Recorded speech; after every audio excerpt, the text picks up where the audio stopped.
Espírito Santo. Amém, igreja? Reduzir o máximo. Com as crianças fazem volume, né? Na quinta-feira o Júnior me incumbiu de trazer a palavra. Ao contrário das outras vezes, a gente, quando eu recebia falava que ia pregar, a gente já tremia na base, né, cara? Só que a gente sempre faz aquela pergunta: o que nós devemos falar? Glória a Deus, ó. Já nem trouxe meu copinho, que eu sabia que ia água com gás.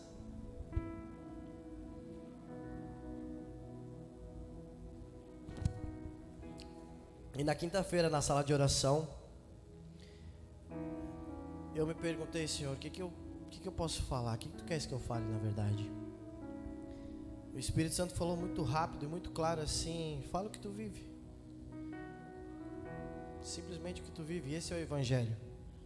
A gente não pode enfeitar ou falar de coisas que a gente não tem conhecimento. Amém?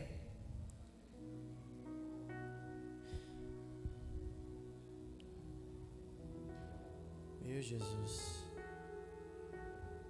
Tirar a senha do celular. Irmãos, eu quero ler uma palavra em João 1. Estava meditando há alguns dias nela. E conforme foi se passando os dias, eu fui anotando algumas coisas enquanto eu lia um outro livro. Só que são notas muito fundas, muito profundas, assim dizendo. E eu acredito que o livro de João, eu acho que não tem como nós apenas fazer uma leitura breve ou por cima. O livro de João nós temos que comer ele, literalmente.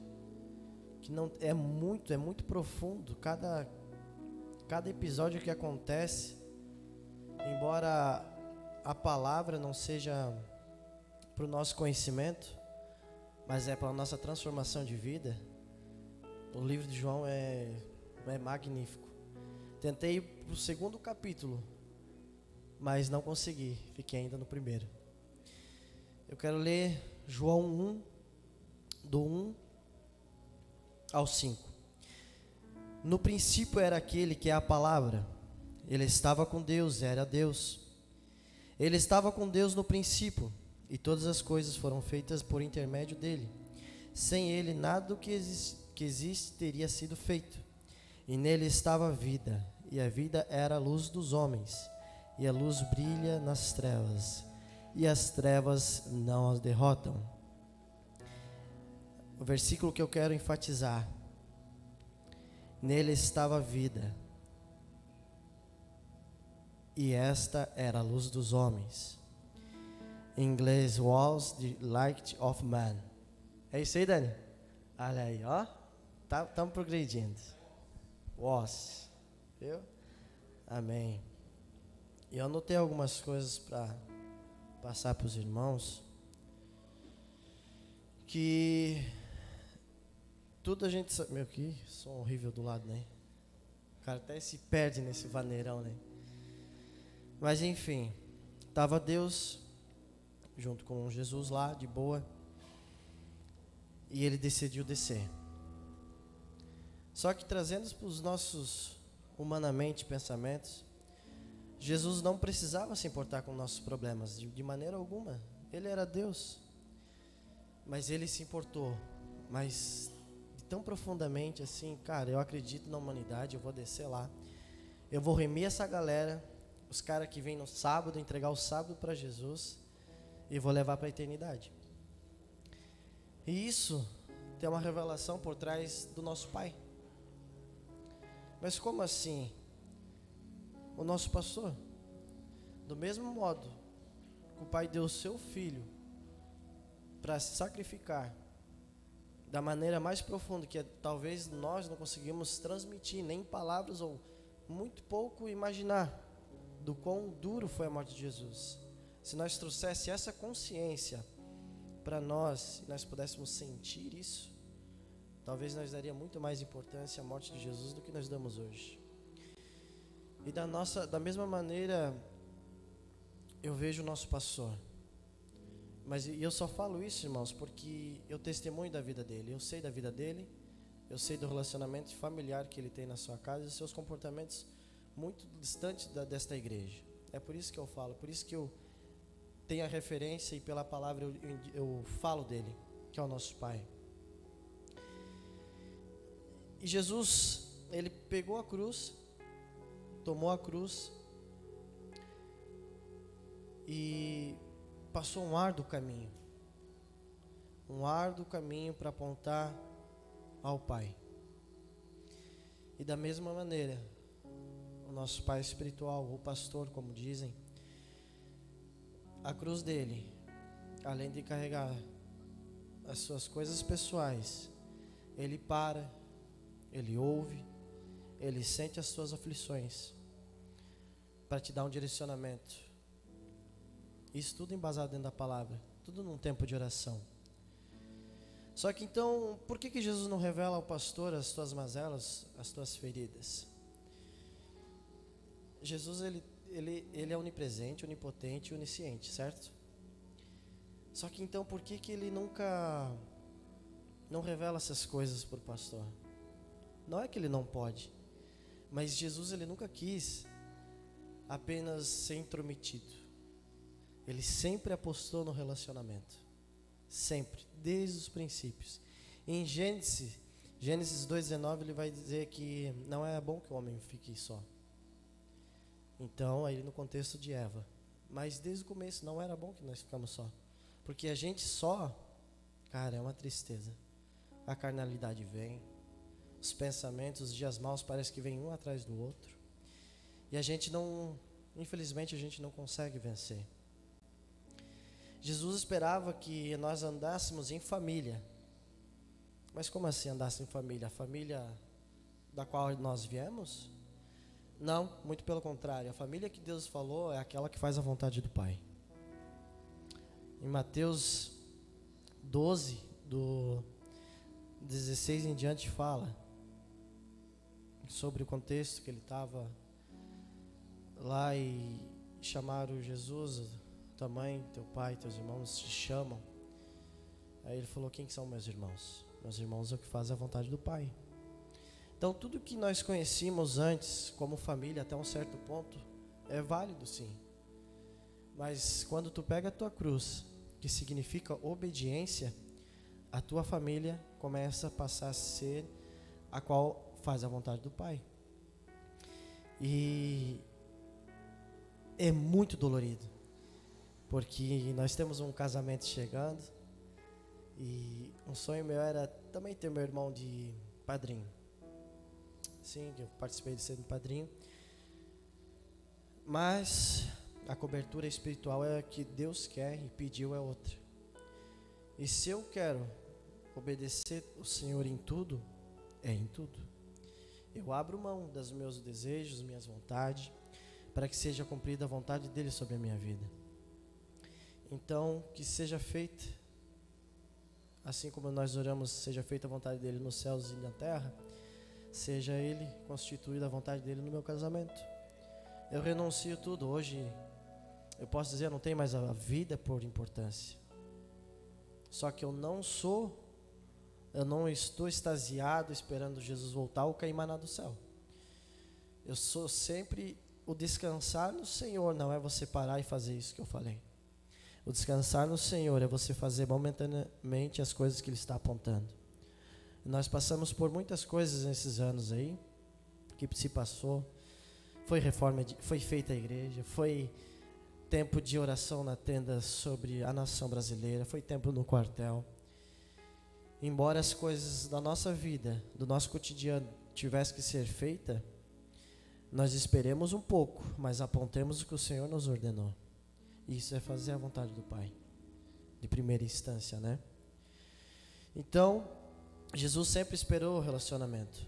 Jesus orou em João 17, 21. Deixa eu ler com os irmãos aqui.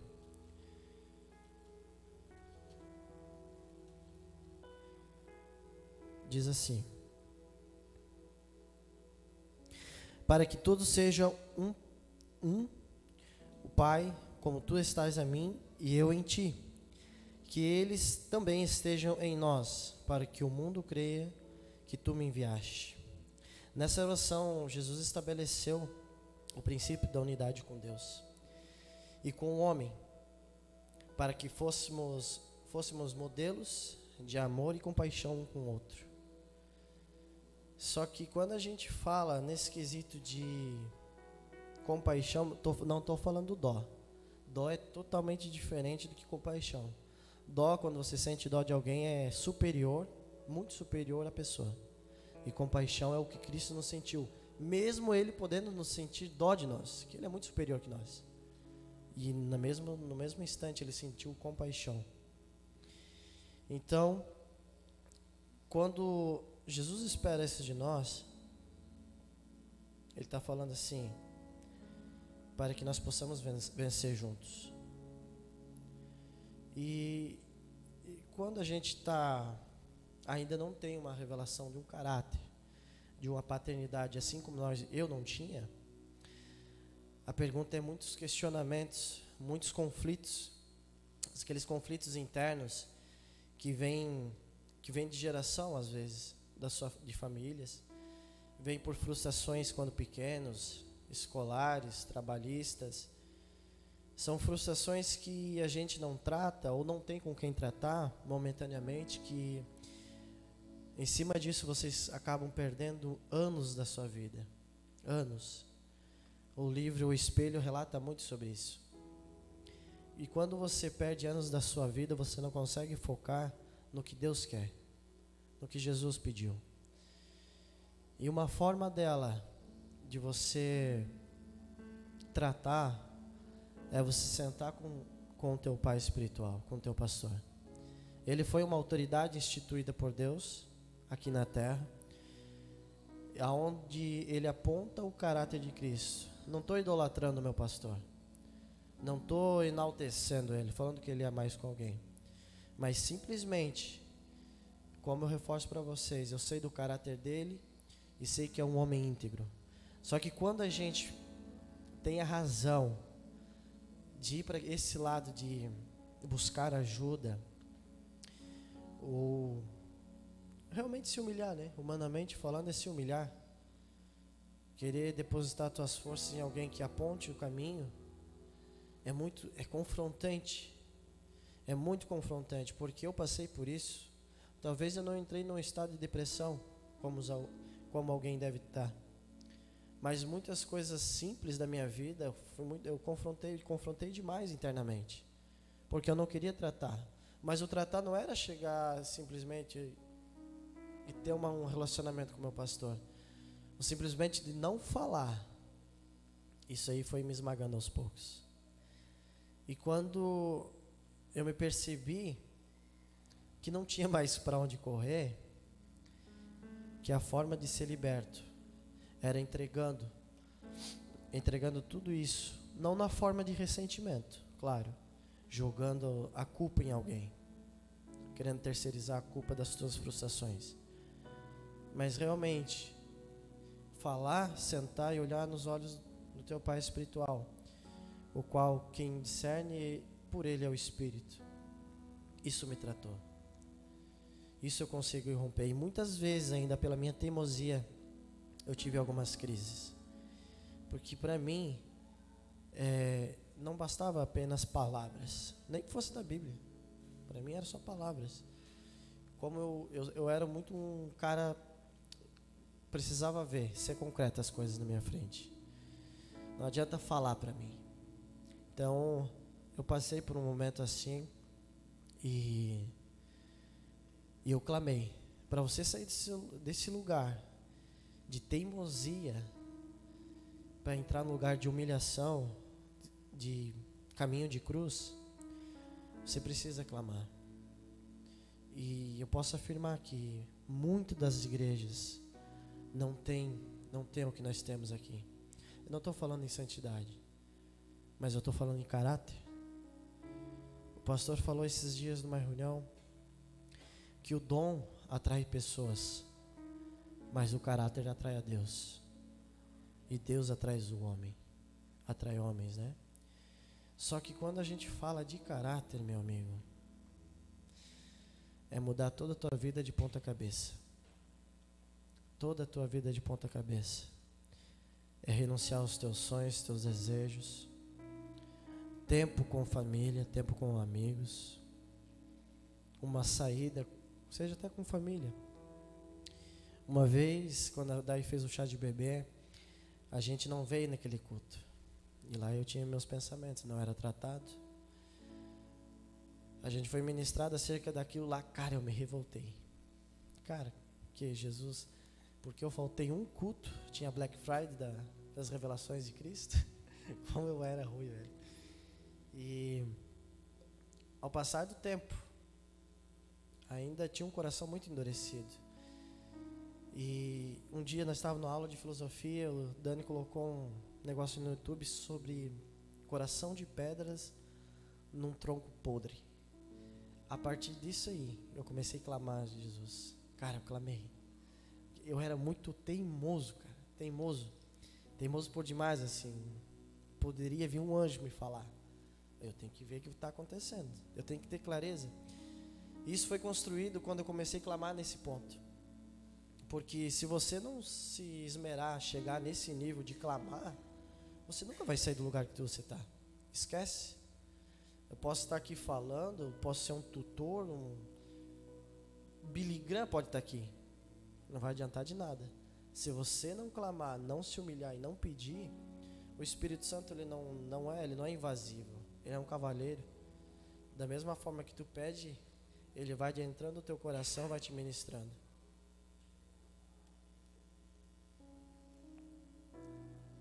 E quando eu passei por tudo isso, o que eu clamei em cima disso,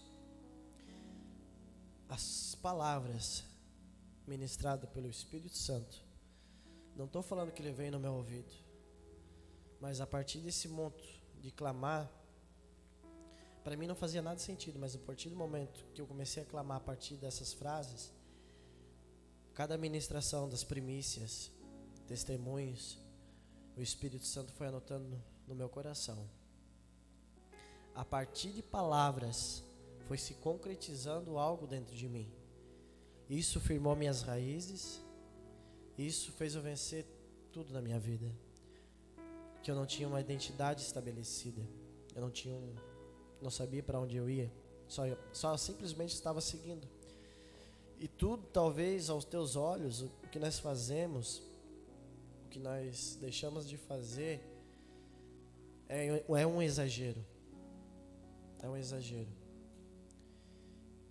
Para o mundo, as coisas de Deus são loucuras, porque as coisas de Deus se discernem no Espírito. E muitas coisas que a gente tem feito, tem vivido, de raspar os cabelos, de fazer jejum, para o mundo isso é loucura, cara. Mas é a obediência. Essa é a cruz, essa é a verdadeira cruz, é a obediência ao Pai. Tudo que é notado, tudo que é pedido para nós não é, vamos fazer. São homens de Deus que tiram 5, 6 horas por dia falando com o Pai. E Deus dá esse direcionamento a nós. E nós temos entrado em muitos níveis diferentes espiritual. E eu acredito que quando a gente chega a esse ponto de clamar, de se humilhar perante o Senhor, ele tem um coração quebrantado para aqueles que o buscam. Ele olha de lá, até chora. Porque se nós ver a nossa situação hoje e comparar com a de antes, não tinha nem condição quando nós está aqui. Só que aquele anseio, tu tem que pedir um anseio. Não é simplesmente sentar, porque se você senta numa cadeira dessa, num domingo, vem eu vou todo domingo à igreja, isso se torna um ponto ético e moral, para dizer que tu vai na igreja. E simplesmente essa igreja não vai te transformar, sinto muito dizer. Se tu vem só por causa de uma adoração, de um louvor, simplesmente não vai te transformar isso. Para você ser transformado, você tem que se humilhar. Abaixar tua cabeça para Deus e clamar. e clamar, e clamar. Então Ele ouvirá dos céus o teu choro, os teus lamentos, e te responderá. Mas tudo isso vai acontecer a partir do clamor e do relacionamento que você tiver com o teu próximo. E quando você tiver se tratando ou já sarado, como alguns casos, você vai começar a ser luz. Aqui no princípio ele era a luz dos homens. Assim como o pastor, o pai espiritual aponta uma luz, a luz é a única saída que tem. É a luz no fim do túnel, é o ditado popular que a gente diz. É a luz no fim do túnel. Assim é o Pai. Ele te dá um caminho, mesmo das coisas mais improváveis. Ele sempre vai te dar um caminho, desde que você ande no direcionamento que Ele está apontando. Só que, como eu falei, os direcionamentos é muito claro. É muito claro. Só que isso exige, demanda o teu tempo, teu ciclo familiar, teu ciclo de amizades e assim por diante. Como eu falei. Só que quando você é sarado, você acaba sendo luz, tirando as pessoas de um cativeiro e apontando para o Pai. Ovelhas gerando ovelha. É isso que a gente vive. É isso que tem que viver. Esse é o verdadeiro evangelho.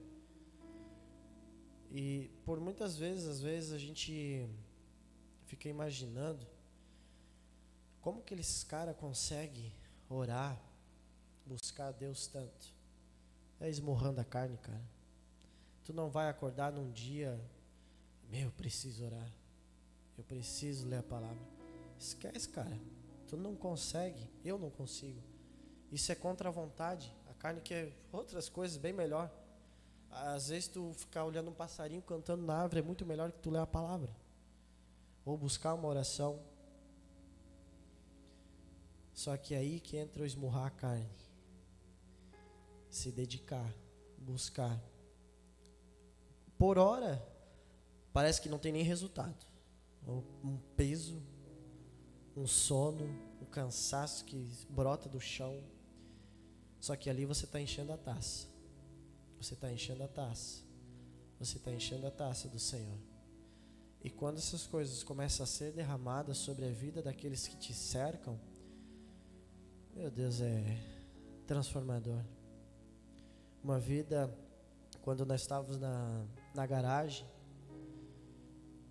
eu saía depois do trabalho, o Gui ficava tangendo lá e eu ia lá orar. Às vezes dormia, né? A maioria das vezes dormia. E o Gui lá, firme, né? Ele ia tocar. Mas ali eu consegui interceder por algumas pessoas.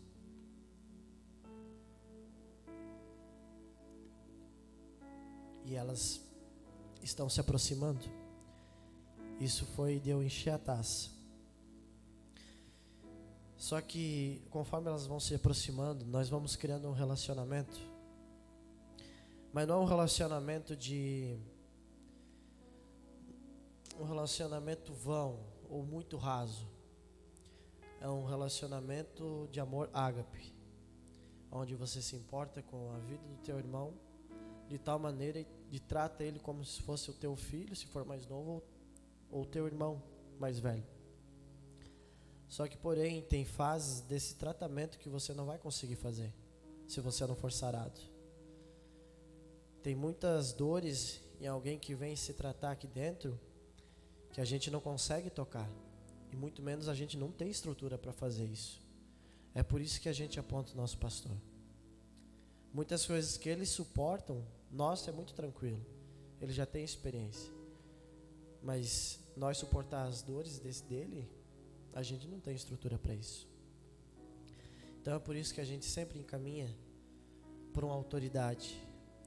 E quando a gente vai se encaminhando nesse ciclo, a gente vai estabelecendo a autoridade no Senhor, a gente vai estabelecendo o caráter, a paternidade, onde você sabe que tu é amado, independente da distância, independente do erro. Você sabe que é amado, independente de tudo. você consegue sentir um amor ágape, não da forma que, meu Deus, como brilha esse amor, mas simples fato de você não ter nenhum tipo sanguíneo com aquela pessoa e ela se importar de tal maneira que faz tudo para te amar, não te encolhendo nos erros, mas para te amar e te corrigir. Isso é um amor ágape. Isso é um verdadeiro amor. Eu me importar com o Luiz quando ele caiu de moto, poder levar ou trazer, não é raso isso, não. Que isso demanda tempo. Muitas vezes mais vale nós estarmos sentados, deitados dentro de casa do que se incomodar com alguém. Sendo que a palavra fala que uma alma vale mais que o mundo inteiro. Então que nós viemos ser realinhados pela palavra. Ser realinhados, centralizados, tirando dúvidas. E que as palavras ditas hoje, que eu oro a Deus que peçam, que encontre lugar no corações. Porque eu falei para o Senhor, não quero palavras bonitas, não quero palavras de efeito. Se não tiver teu Espírito Santo ministrando, para mim não vale de nada. E é isso, a conclusão que nós chegamos é que tudo onde nós estivermos, depois de tudo sarado, precisamos ser luz. Talvez ainda temos um resquício de tempo antes da vinda do Senhor. E se uma alma vale mais que o mundo inteiro, nós devemos se importar tão profundamente, mais do que trabalho, mais do que faculdade, mais do que o teu futuro. Porque se tu puder salvar uma alma, cada um aqui salvar uma alma por ano, hoje tem o que? 30 pessoas, 20 pessoas, nós estaríamos em 60. E essas pessoas salvassem 60, nós já estaríamos em 120. E assim por diante. Por diante. E é isso. Espero que os irmãos tenham absorvido alguma coisa. É simples, é um raciocínio simples de uma palavra meditado por horas. Talvez cada um que vai ler vai entender de um modo diferente, o Espírito Santo vai encaminhar para um lado diferente. Mas quero orar com vocês para que nós venhamos ter tudo isso estabelecido em nossas vidas e ser sarado, amém? Se coloque de pé, por gentileza. Pai, neste momento, Senhor, eu oro a Ti, pedindo, Senhor, que as palavras liberadas encontrem espaço no coração dos Teus filhos. Que não seja, Senhor, mais um rito de passagem que vemos aqui, falamos alguma coisa e a pessoa vai embora. Nós colocamos, Senhor, pedimos, assim como a corça anseia por água no deserto, que caia essa sede nos corações que não têm ainda a revelação de paternidade.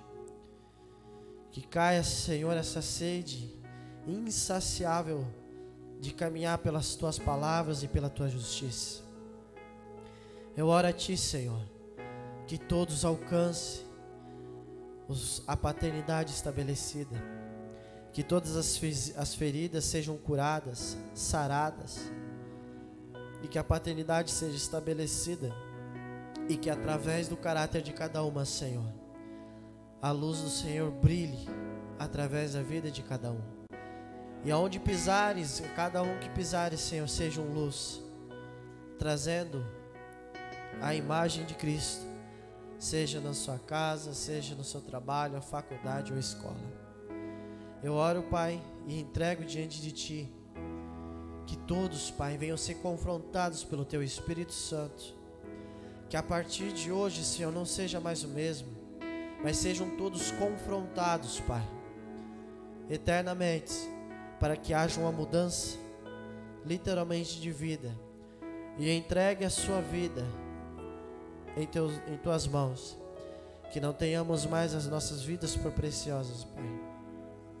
Eu oro a Ti, Espírito Santo, guia os Teus filhos, guia essa igreja, por caminho aonde o Senhor almeja que andamos. Te agradecemos em nome de Jesus, Pai. Amém.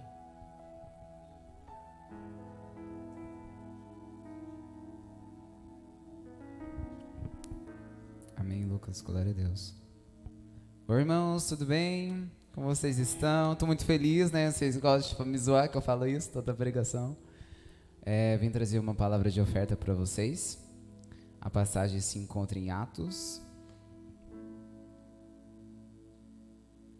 Atos 20, 35, Dani. É o Dani? Tenho-vos mostrado em tudo que, trabalhando assim, é necessário auxiliar os enfermos e recorrer às palavras do Senhor Jesus, que disse: mais bem-aventurada coisa é dar do que receber. Amém. Eu quero enfatizar nessa parte ali. Bem-aventurado, né? É dar do que receber.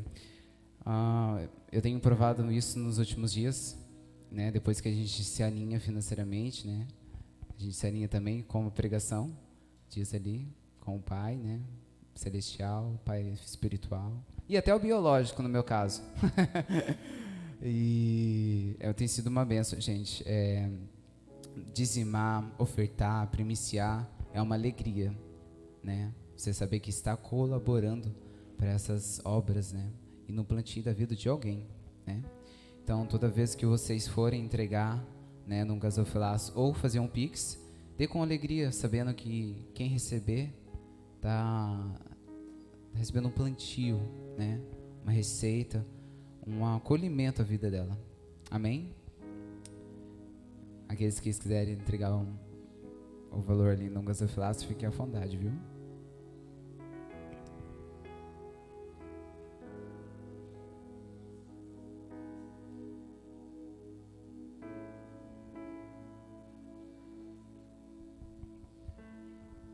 Amém. Vamos orar então. Pai, quero orar, Senhor, por cada oferta, Deus, por cada dízimo ou primícia, Senhor, que alguém tenha entregado aqui. Colocamos diante de Ti, Senhor, que o Senhor venha abençoar a vida de cada um, que a revelação financeira venha sobre a vida deles. A revelação, Senhor, da Tua paternidade, da paternidade do Diogo, venha sobre a vida deles, Senhor. Se acenda como uma luz em meio às trevas. Em nome de Jesus. Amém.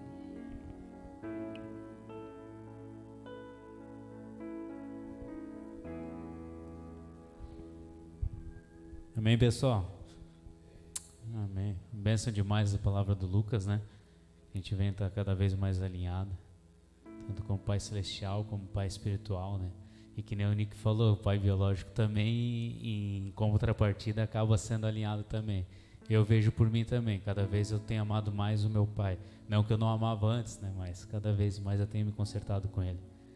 Então, eu queria agora estar orando para a gente estar encerrando. Foi uma bênção demais esse momento. E a gente continua em comunhão. Irmãos, eu queria também falar para cada um, assim, ó, a gente está começando, a gente está desenvolvendo o Famintos, a gente está cada vez mais aprendendo, né? Não, a gente, ao mesmo tempo que a gente vai desenvolvendo, a gente vai aprendendo, né? É tudo novo para todo mundo. Então, o que vocês tiverem de ideia, o que vocês pensar, que nem a noite dos jogos a Vitória tinha dado a ideia, a gente vai estar desenvolvendo também logo mais umas vigílias, vão estar fazendo umas vigílias bem doidas pra gente chapar o coco, né, na presença do Senhor, e que pra gente virar a noite, né, cara. Uma coisa que me gravou muito foi quando o Luiz falou, que é uma das primeiras conversas com o pastor, ele falou assim: como é que tu quer ganhar um jovem se os caras aguentam passar uma noite aqui, ó, bebendo, os caras aguentam passar uma noite ali pulando e dançando, e a gente não aguenta nem 2 horas sequer num louvor, né? Então, como é que a gente quer ganhar um jovem lá fora? Como é que a gente quer falar de Jesus, cara, se a gente não aguenta, a gente não consegue chorar por eles, nem que seja 2 horas, né? Então, a gente vai estar desenvolvendo umas vigílias aí pra gente passar a noite também na presença do Senhor, a gente ficar bem doidão. Então, quem tiver mais ideias, quem quiser, vamos fazer, Júnior, aí uma noite temática, vamos pra rua, sei lá, o que vocês pensarem, manda ideia pra nós, vamos desenvolver. Então, vamos desenvolver todo mundo junto, Famintos, porque querendo ou não, Famintos ali é no plural, não no singular. Não sou só eu que sou Famintos, é todos nós, né? Amém? Senhor, nós te pedimos, Pai, Que agora, Senhor, o Senhor nos despeça, Senhor, com Tua glória, Senhor. Senhor, nós te agradecemos por tudo que Tu fez, Papaizinho, por tudo que Tu tens feito cada sábado mais e mais, Papaizinho. Senhor, nós te damos graças por tudo, Senhor, e nós te pedimos, Pai, leva cada um, Senhor, para sua casa, Senhor. Senhor, mantenha agora, Senhor, o Teu Espírito conosco, Senhor, nos momentos que nós teremos, Papaizinho.